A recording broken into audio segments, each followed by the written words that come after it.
அறுபடை வீடுகளில் ஒன்றான பழனி தண்டாயுதபாணி சுவாமி திருக்கோவிலில் தினமும் ஆயிரக்கணக்கான பக்தர்கள் சுவாமி தரிசனம் செய்து வருகின்றனர்.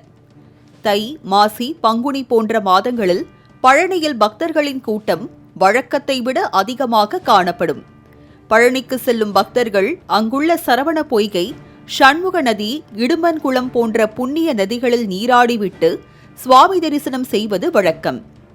பக்தர்கள் நீராடும் முக்கிய நதியான சண்முக நதிதான் தற்போது குப்பை மேடாக மாறி வருகிறது.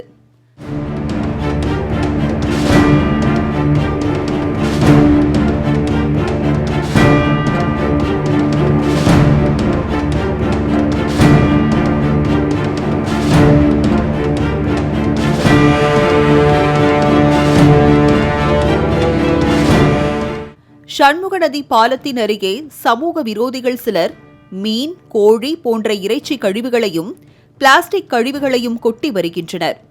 பல டன் கழிவுகள் கொட்டப்பட்டுள்ளதால் அங்கு குப்பைகள் மலை போல் தேங்கியுள்ளது. சண்முக நதியில் ஆகாய தாமரைகள் படர்ந்து காணப்படும் நிலையில் நதியிலும் பாரபட்சம் இன்றி குப்பைகள் கொட்டப்படுகிறது.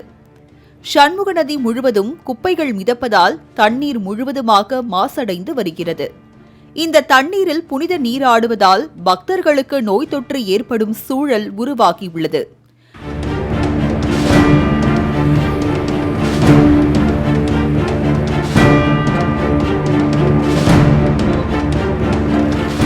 சண்முக நதியிலும் பாலத்திலும் கழிவுகளை கொட்டுபவர்கள் மீது நடவடிக்கை எடுக்குமாறு புகார் அளித்தும் அழகாபுரி பஞ்சாயத்து நிர்வாகம் செவி சாய்க்கவில்லை என்று சொல்லப்படுகிறது.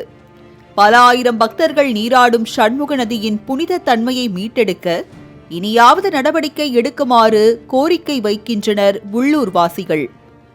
இங்க என்ன சொல்றதுன்னா, கழிவு ஃபுல்லா மீன் வேஸ்ட், அப்புறம் சிக்கன் வேஸ்ட், அதே மாதிரி அந்த வேஸ்ட் பீஃப் அதெல்லாம் வேஸ்ட்லாம் இங்க கொட்டுறாங்க. அந்த ஸ்மெல் இருக்கிறனால நிறைய பேர் உள்ள வர்றதில்ல. அதே மாதிரி பாத்தீங்கன்னா இங்க வெறிநாய்கள்லாம் அதிகமாயிருச்சுனே. அந்த இதுல ஒரு 2-3 பேர்த்த கடிச்சு வச்சிருச்சு. நாங்க சொல்லியும் பார்த்துட்டோம் பஞ்சாயத்துல, அந்த எதுவுமே ஆக்ஷன் எடுக்க மாட்டாங்க. அதே மாதிரி இன்னொரு விஷயம் என்னன்னா, இப்ப யாராவது வர்றவங்க மர்ம நபர்கள் ஒரு சிலர் என்ன பண்றாங்கன்னா, தீய பத்த வச்சுட்டு போயிடுறாங்க. போகும்போது என்னன்னா, மார்னிங்ல பிரச்சனை இல்லைண்ணே, ஈவினிங் டயத்துல வண்டியில போறவங்க வர்றவங்க ரன்னிங்ல ஒண்ணுமே தெரியாம நிறைய பேர் இந்த முக்கிலே கீழே நிறைய பேருக்கு உயிர் ஆக்சிடென்ட் ஆயிருக்கு. அதை சொன்னா அதுவும் செய்ய மாட்டாங்க. இங்க கொட்டுறவங்கள்ட்டே சொல்லிட்டோம், இங்க பாருங்க முள்ளு ஃபுல்லா வெட்டி கூட போட்டுருப்போம், இங்க கொட்ட வேணாம் அப்படிங்கறக்காக.